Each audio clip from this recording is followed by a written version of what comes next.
I'll put in words what this theory tells us, and then derive equations to so that we can use the theory. So per this theory, yielding occurs when the distortion energy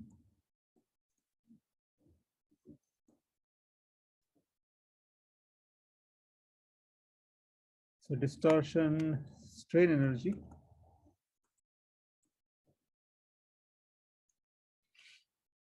per unit volume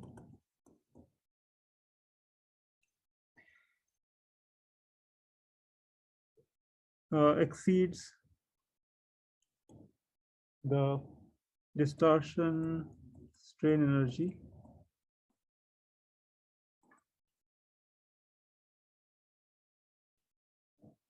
per unit volume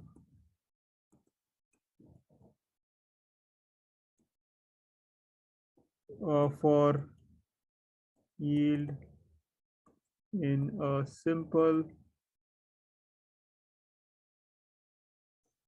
tension or compression test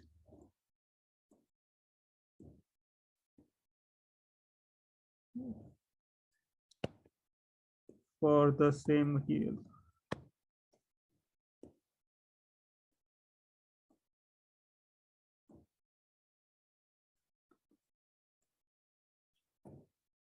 Okay, what that statement means is that if you have uh, a material which is loaded, you find the strain energy of that material and then compare it with the strain energy uh, of a material of the same material in simple tension test.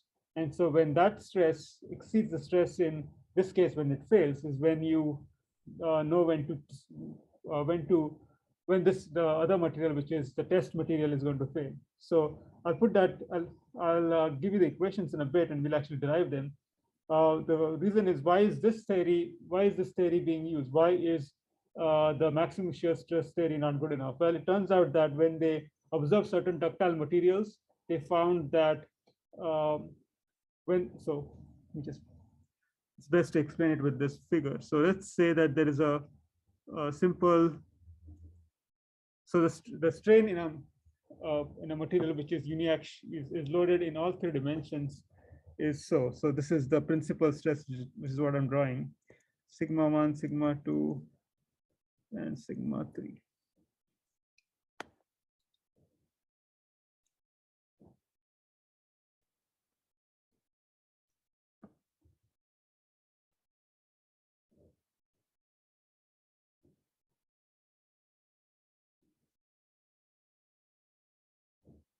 And what they found was that when a material is loaded in such a way that sigma 1 equals sigma 2 equals sigma 3, which is a hydrostatic stress condition, then the failure in that case exceeded the failure observed in a simple tension test, and that made them feel that there's something going on which is beyond just looking at the hydrostatic pressure. So that's where the distortion energy comes in. So what we can do is we can take that state of stress, which is in this case not equal, and decompose it into two types of stresses. One is which has equal stress in all directions. Copy that.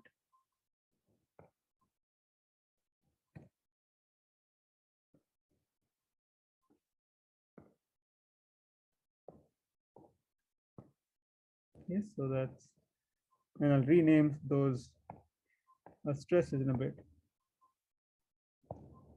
Okay.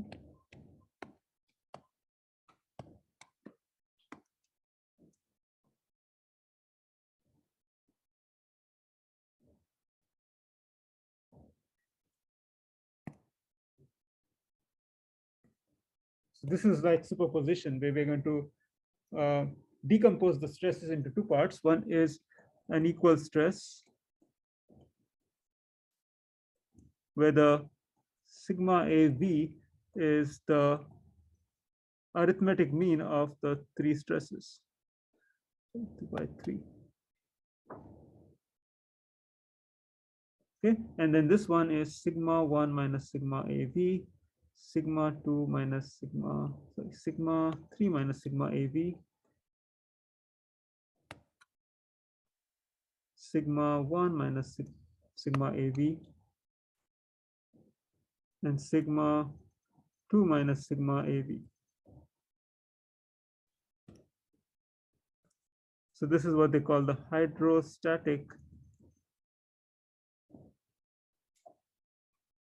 part of it, and this is the triaxial stress, which is a generic case.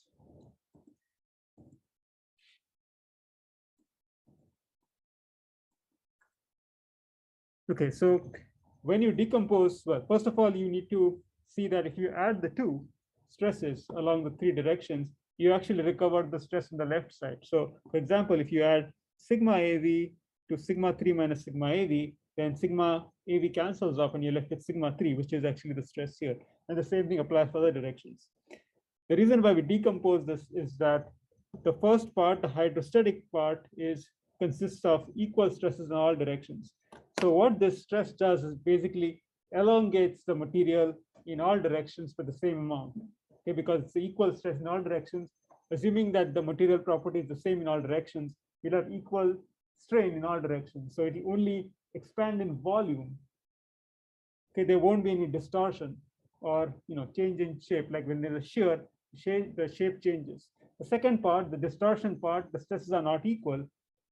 In this case, if you add the stress, you'll see that the stress sums to 0. Okay, sigma 1 plus sigma 2 plus sigma 3 minus 3 sigma AV is actually 0, right, from this formula.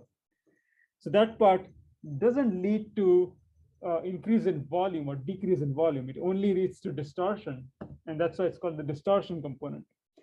So the first part, as I said, is, write this down.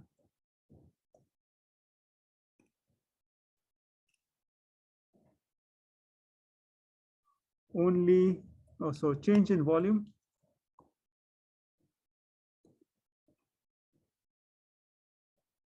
Okay, no change in volume, as I said, because the stresses are not the same.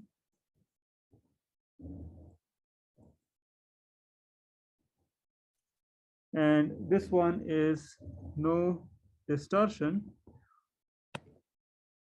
or rather no change in shape.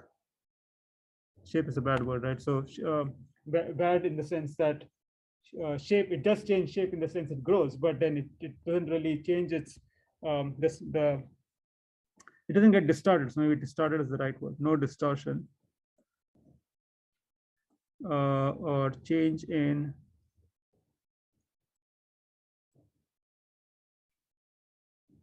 shape or change in shape.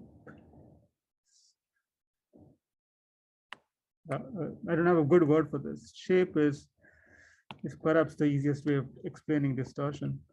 Well, a marble and a basketball both share the same shape, but they're different sizes. So I think shape is a good word. Shape is okay. So yeah, okay. Like you could always, like, put in parentheses, clarify that the size is different. Okay. So what I really mean is that really the volume is what so in context it's right, because it changes shape but doesn't change volume. And so I think if you look at it, both those things, then it makes sense that it is only going to get distorted and not going to increase or decrease its size. That is the volume.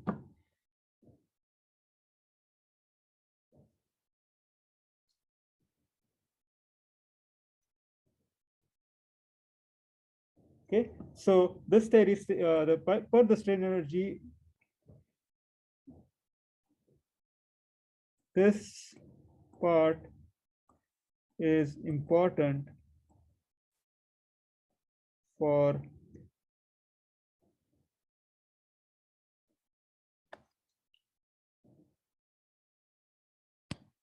this part affects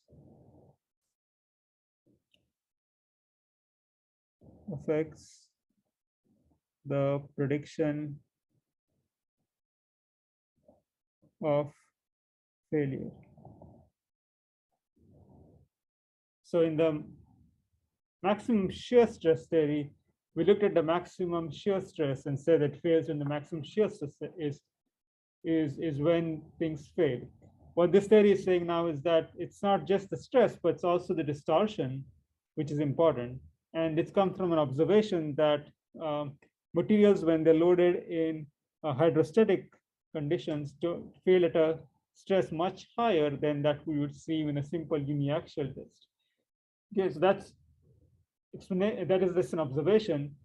There probably is more theory on to why that happens, but we are just going to look at it in this way, that part is probably important. We compute the energy, make our assumptions, see what the theory predicts, and see how things fail and if it can make a prediction with failure. So that is something which will come a little bit later. But now let's just try to develop the mathematics we need to in order to apply this theory.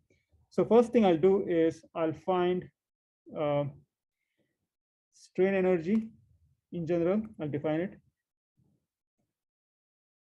So for, let's call that this part A.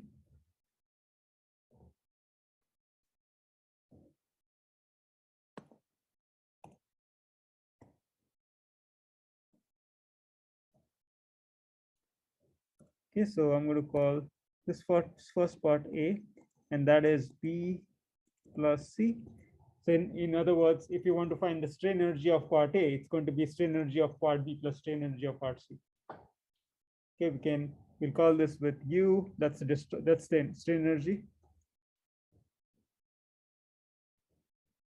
We just call this U, say H, to denote the hydrostatic part, and then we'll call this UD to denote the distortion energy part. So I'm going to try to write expressions for those energies, and then we can go from there. So let's first look at part A.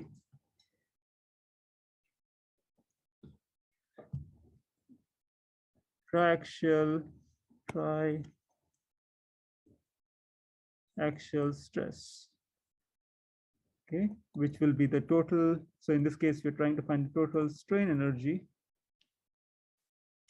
And now when I say strain energy, it's really implied that it's all per unit volume. So U is half strain in the principal direction 1 times the stress in the principal direction 1, and same for other directions. Okay, so that's the definition of strain energy when you only have uniaxial, sorry, you only have principal stresses. It's a slightly different expression if you have sigma x, sigma y, and tau. It's a little bit more complicated expression. Now we know that, and this came from, I think, somewhere earlier, perhaps chapter 2 maybe, where we looked at triaxial strains. We know that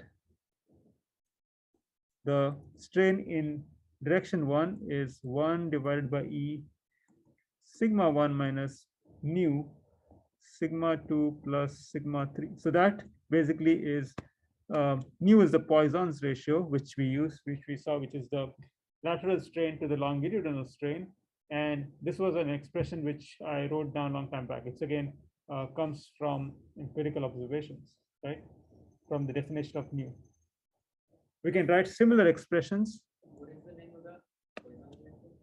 This is Poisson's ratio.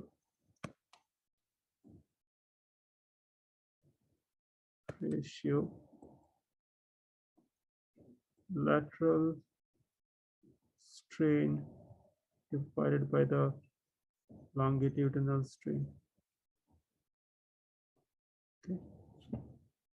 Okay, so we can write similar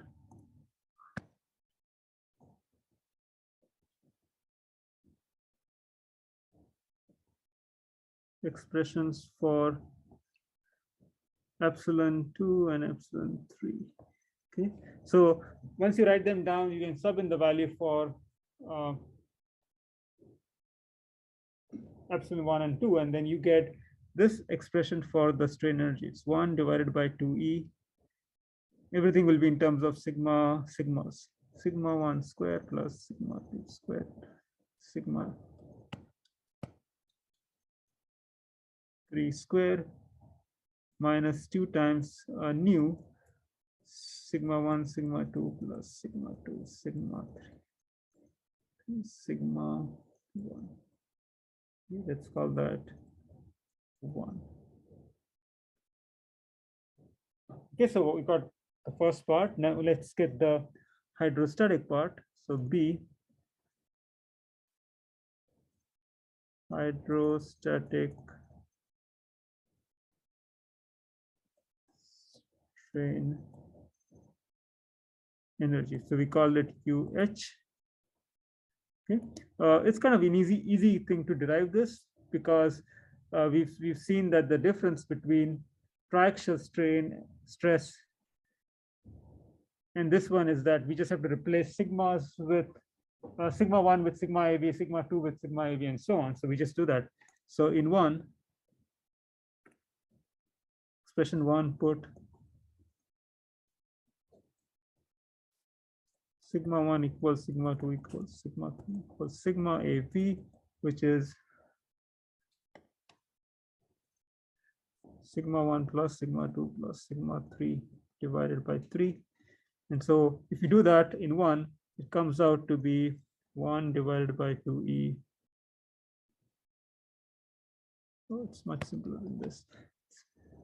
3 times sigma AV square divided by 2e 1 minus 2 nu. And then if you sub in the value for sigma AV, which I wrote down there, we have UH equals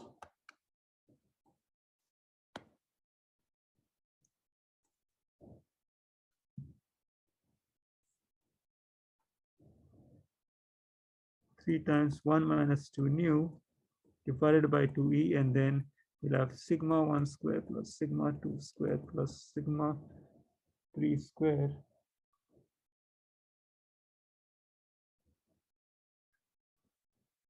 plus 2 times sigma 1 sigma 2, 2 times sigma 2 sigma 3 plus 2 times sigma 3 sigma 1. That's about it. So let's call this 2.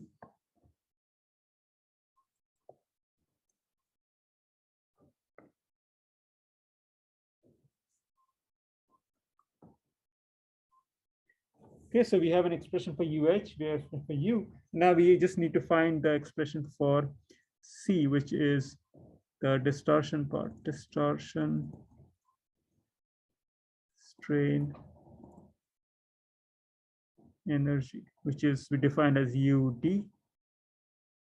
And since U equals UH plus UD, right, we wrote down the, in that figure, we showed you that A equals B plus C, or so you can write UD simply as the total energy, which we found, it's 1, minus total energy UH, which we found here, it is 2. So we just have to sub in the value for U and UH and to get UD. Okay, so we're almost there.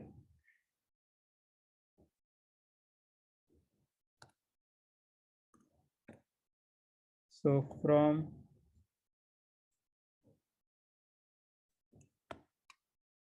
one, which is the strain energy for the triaxial stress, and 2, strain energy for the hydrostatic part, we have UD equals U minus UH. I just read the expression. It's a bit complicated to simplify, but the final expression comes out to be 1 plus nu divided by 3e sigma 1 minus sigma 2 square plus sigma 2 minus sigma 3 square plus sigma 3 minus sigma 1 square. The whole thing divided by 2. Okay, so this is my third one. Okay, now something to note is if sigma 1 equals sigma 2 equals sigma 3, that is, there's only hydrostatic part, right? The stresses are only hydrostatic, no distortion, then UD will simply be 0. So there's no distortion.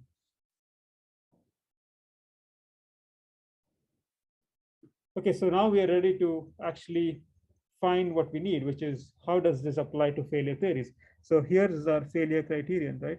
Which is something I defined in words. Now we'll define it in terms of equations.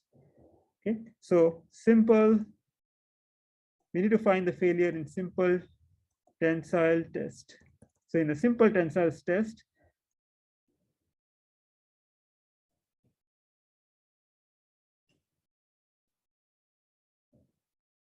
something like this, sigma 1, right? Sigma 1 is not equal to 0, but sigma 2 is equal to sigma 3 equals 0.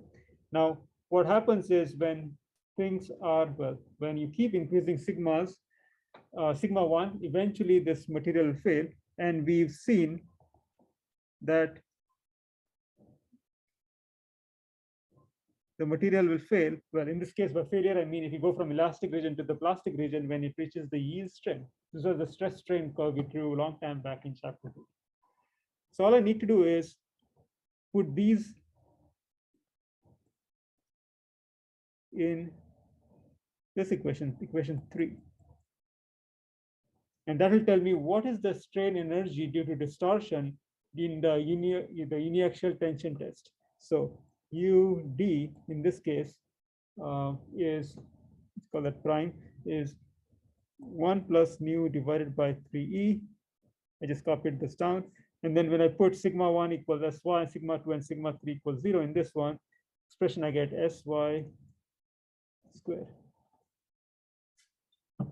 Okay, so when failure occurs, per our theory, UD, which is expression 3, is greater than UD prime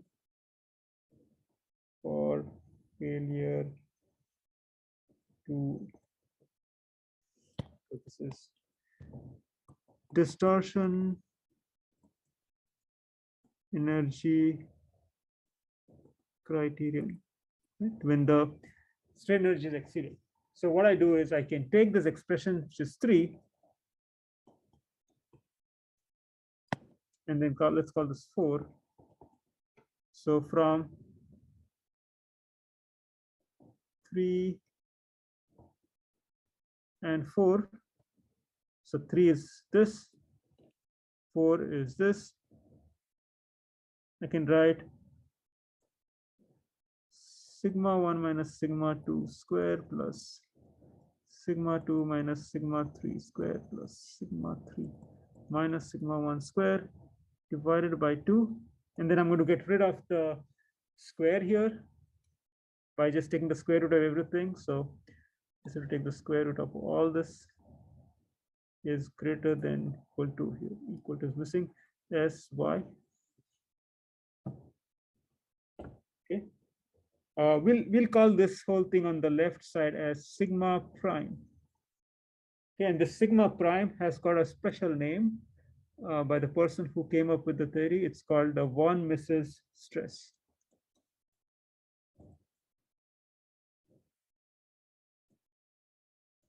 So this per the theory, which is actually distortion energy, is the theory comes from distortion energy. The criteria becomes the von Mises stress, which is sigma prime, should be greater than equal to the yield strength of the material, and that's when the object will fail. Now remember that von Mises stress is computed from the distortion energy. Okay, so that's where the distortion energy is embedded into this equation. Okay, so now we'll do a few things. We'll have a few more equations, and then we'll solve a problem which will apply both these two theories on a single problem. So let's do a few more things before we go on to problem solving. Now we can write the von Mises stress for plane stress. Okay, by plane stress, we are talking about when two stresses are not 0, sigma x, sigma y, but third stress is 0, sigma 3 is 0. And of course, there's a tau xy. So we can write it in terms of sigma x, sigma y. We can also write in terms of principal stress. So let's write in terms of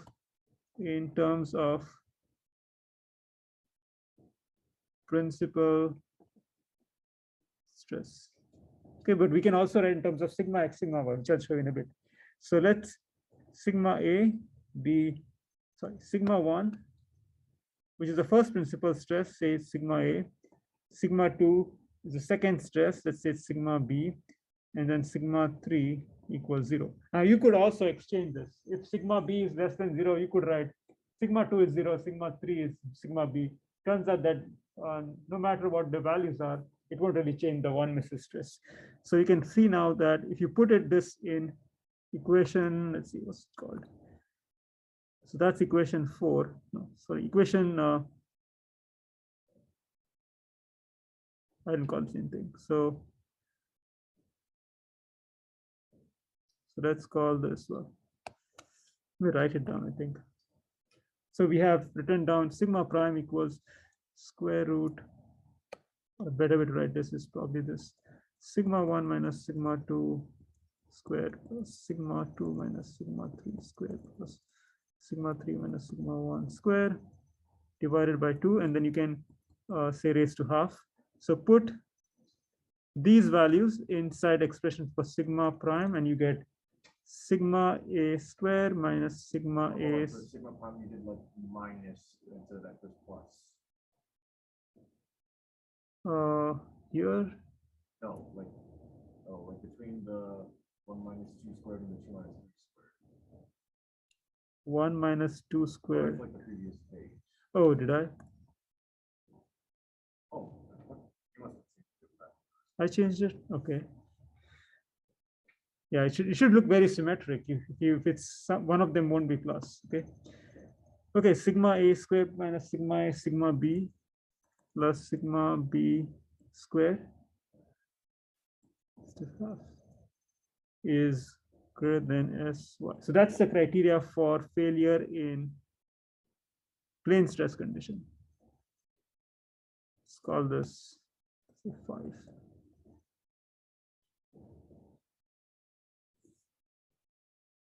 Okay, so find the principal stress, put it on the left side, see if it's greater than the yield state, and you know if it's failed or not failed by this criterion. Now the other thing we'll do is we'll try to compare how the distortion energy compares with the maximum shear stress theory. Okay, so we drew that ellipse, right? Not ellipse, sorry. We drew this, what's it called? It's a 1, 2, 3, 4, 5, 6-sided. It's not, the sides are not the same, but it's a generic polygon, right? For the maximum shear stress, anything in the yellow region is safe. Can we draw another one for distortion energy theory? If you can do that, then we can compare the two. So what we need to do in this case is to look at this equation, right? This is an equation for sigma A and sigma B, and pretty much draw it on over here. So I'm just going to copy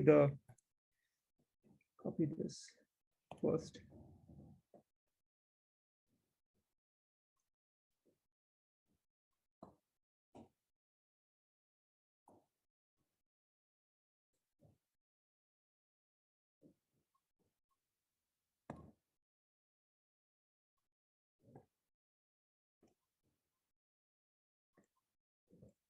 So compare maximum shear stress theory, and we'll call that as MSS, with distortion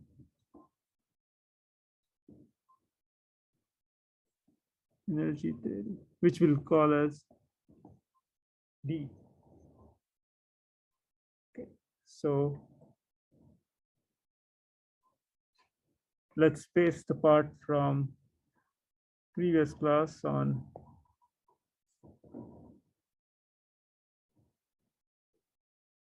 Okay, let's get rid of all this.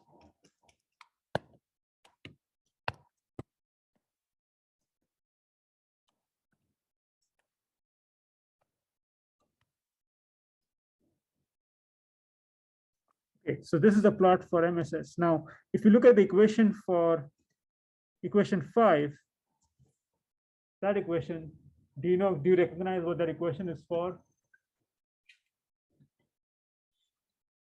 Sigma A square minus sigma A times sigma B plus sigma B square.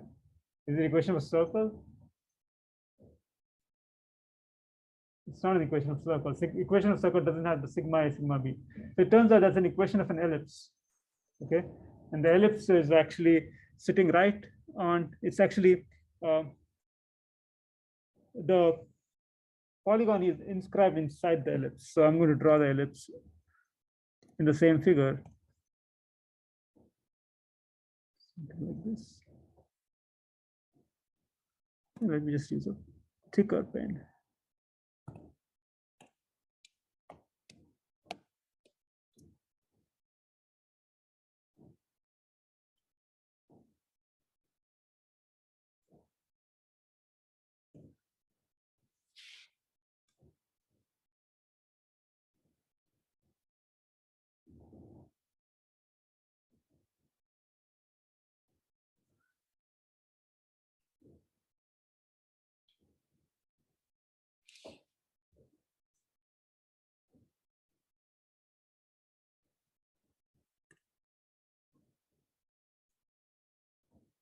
This is from 5,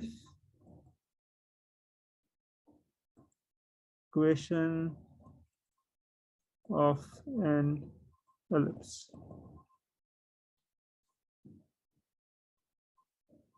Okay, so this is our DE or distortion energy theory. This is our MSS theory. And you can see that clearly the safe region for the distortion energy theory is much bigger than the envelope for the MSS theory, right? In fact, the additional part is this. This is the additional part.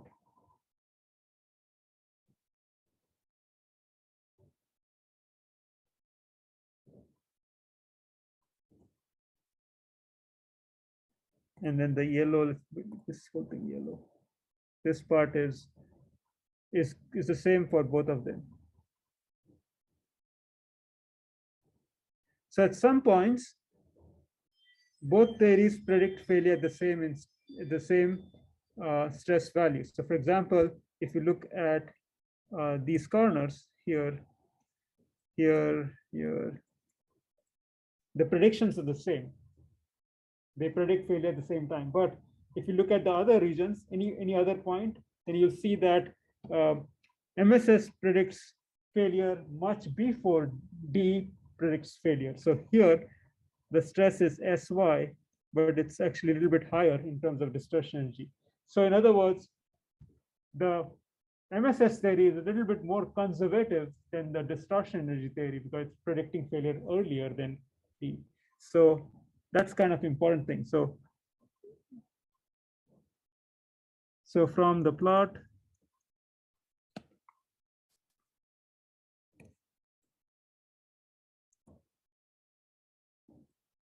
MSS predicts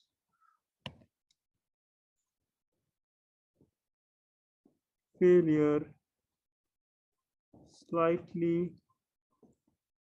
earlier than failure for a lower stress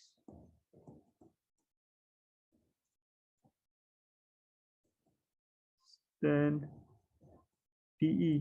So MSS is more conservative.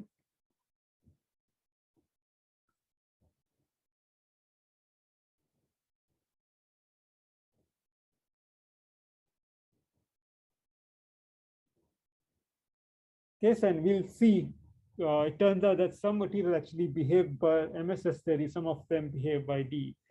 But between the two, MSS is more conservative.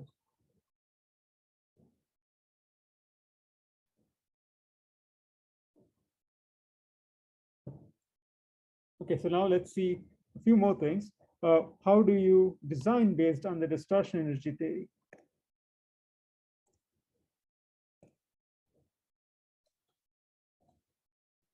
design based on T.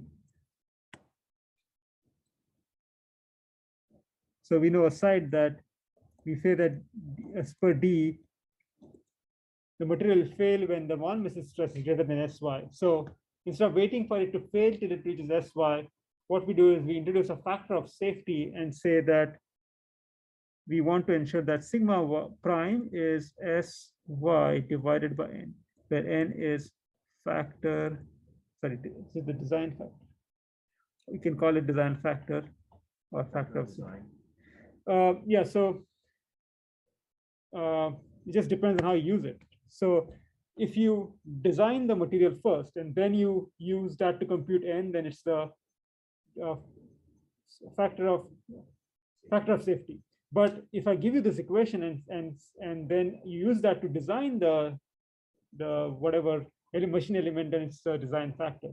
So in this case, let's just assume that you've already designed something and you're just computing what's the factor of safety is. Then is factor of safety. So it just depends on how you use it.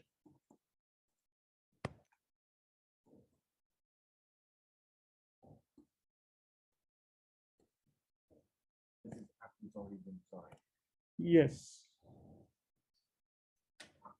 So one question could be, given this machine element is loaded by a certain load, find the factor of safety. In this case, you use this equation, and it's called factor of safety. Okay, now earlier I told you that you can also find the von Mises stress in terms of sigma x, sigma tau xy. We've shown how it is computed in terms of, right? We wrote it in terms of principal stresses. Sigma and sigma b are principal stresses. All you now need to do is you need to take the principal stresses, sigma a, sigma b, and sub them in terms of sigma x, sigma y, and tau x. And that's an expression which I wrote down sometime back in the Moore circle class, I think. So let's do that because it'll be useful some point of time. So von Mises stress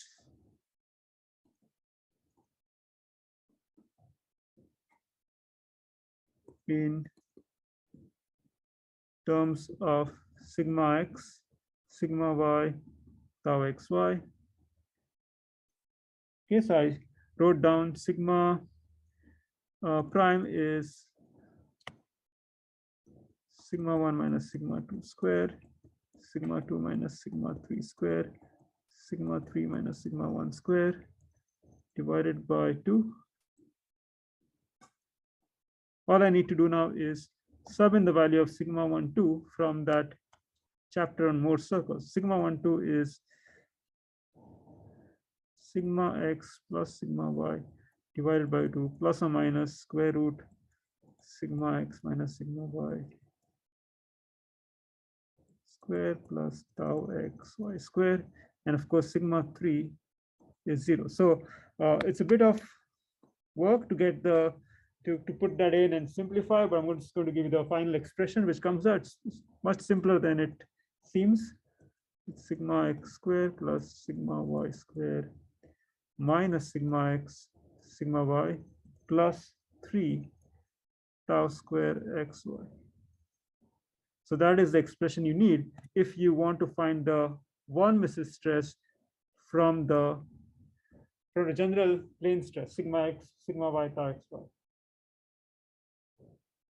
Okay. So all the time we've talked only about principal stresses and uniaxial tests. What if you want to find the distortion energy for a pure shear case? Okay. So we can also do that from this theory. It's not very hard. dE for pure shear.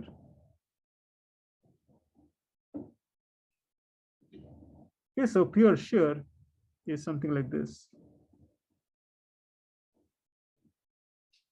Right, so all you need to do is put sigma x equals sigma y equals 0. Let's call this number 6. And tau x y is not equal to 0. From 6, we can write sigma prime equals 3 tau xy square raised to half And for this theory, this should be greater than equal to sy, right? That's a failure. Now, for this, sigma. So if I simplify that, I get tau xy is greater than sy divided by square root of 3. This 3 is where you need to take square root of, which is about 0.577 sy. Okay, so this is saying that if it's in pure shear, then the failure would be at 57.7% of sy.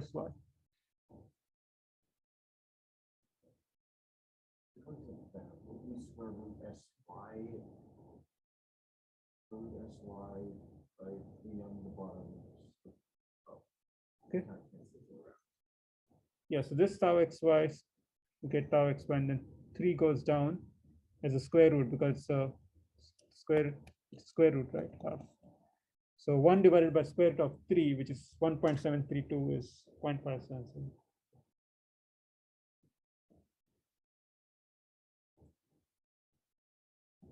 So some people like to call this the shear strength in, the yield strength for shear, SY. So you will see this formula, SY equals 0.577 SY. And if you wonder where it comes from, it actually comes from distortion in the theory. When you put in the right values for the von Mises stress, you get this expression. So let me underline two things. One is this one. So SY yield strength for shear loading.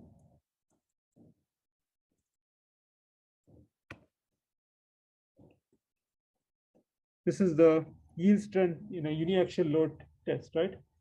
So let me just put that here so that you know the difference. Yield strength for uniaxial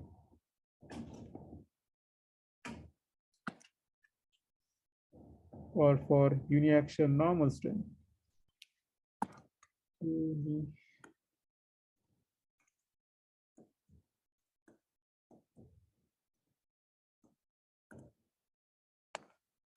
Uniaxial normal stress test.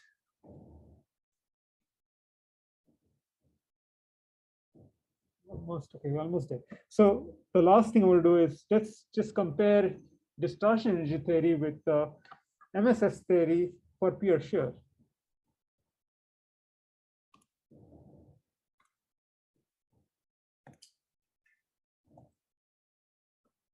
Compare TE with MSS for pure shear. Okay, we can go back and see what we did for MSS.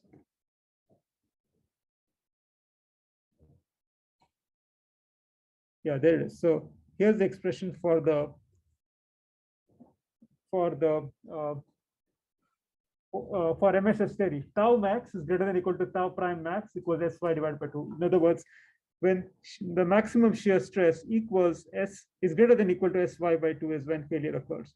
So I'm just going to put it here. So MSS states that tau max is greater than equal to SY divided by 2 is for failure. But the distortion energy theory, we've seen that tau max is greater than equal to 0.577 SY. Right? That's the expression written on the previous page. This is 0.5 SY. So you can see that the prediction of, so D predicts failure much later than MSS. So 0.577 times SY versus 0.5 SY. So those DE predicts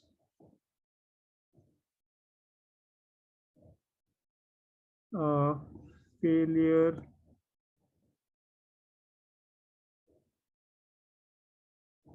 at a higher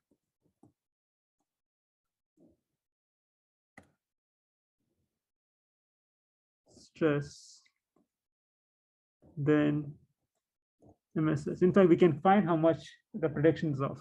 So how high is it? Well, you can just find the percentage error, 0.577 minus 0.5 divided by 0.5 times 100, which is about 15%. So it's about 15% higher. 15% higher. I think it's a big deal. 15% higher is quite a bit.